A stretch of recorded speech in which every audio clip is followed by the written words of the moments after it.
I work for Mead and Hunt. We're a consulting engineering firm, and I'm currently working on a project with the Village of Albany here in Wisconsin. The Village of Albany is just over 1,000 people, and their little wastewater treatment plant for their village has never had phosphorus limits. But a couple of years ago, the DNR came out with new phosphorus limits that would apply to a small discharger like the Village of Albany.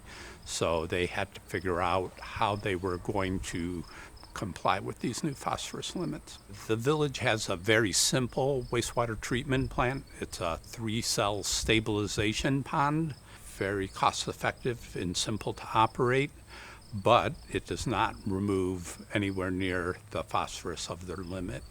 So we wanted to look at the options involved with upgrading that treatment plant to meet the limit, partially upgrading the treatment plant to remove as much phosphorus as we could, and looking to trades outside of the treatment plant to meet the compliance with the limit. The first thing we did was a facilities plan where you look at, here's the current wastewater loading and discharge, what it's going to be in the future, what the limit is, and then we developed alternatives where we upgraded the treatment plant to get all that phosphorus removed there. We looked at upgrading it part of the way to trade with sources outside, and then we looked at not upgrading the treatment plant and trading for all of it.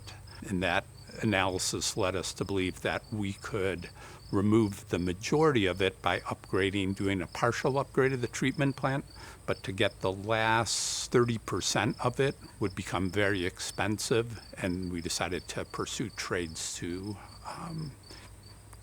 achieve compliance through that.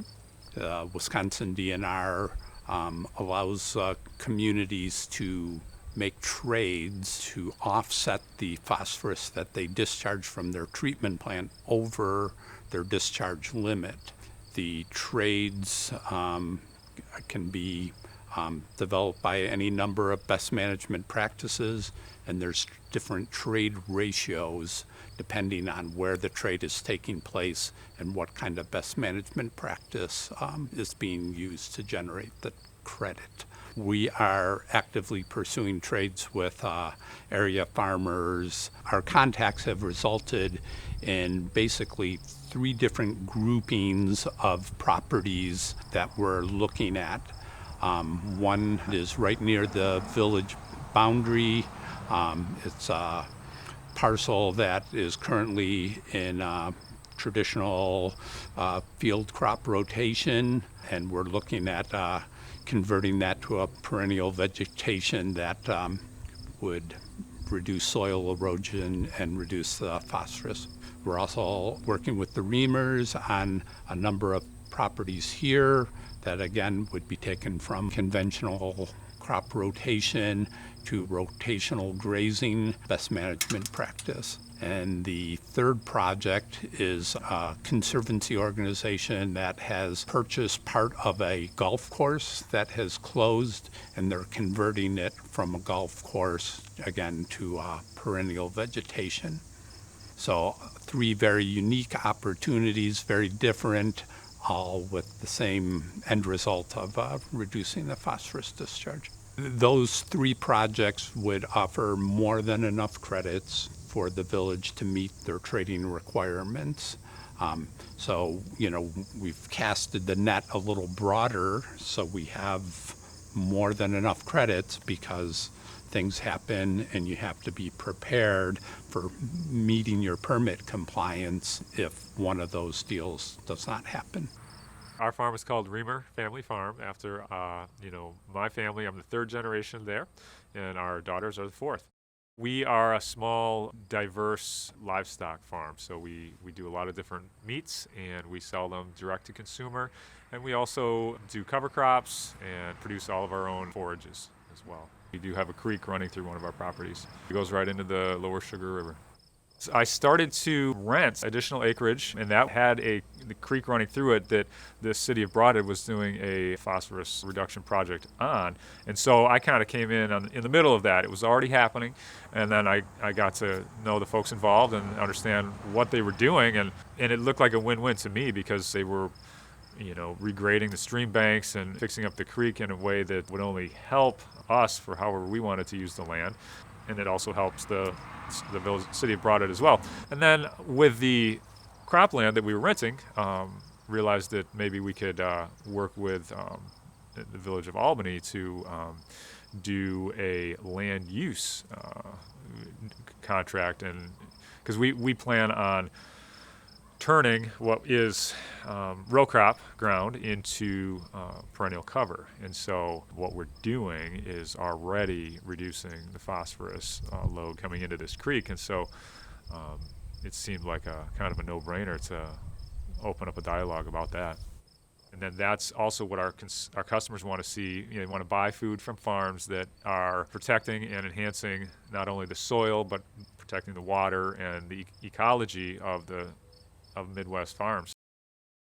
What we understand at this point is that if we agree to use this land in a way that primarily prevents topsoil from running off into the water, then the municipality, in this case the village of Albany, can receive credit from the DNR for reducing the phosphorus coming into their water treatment facility.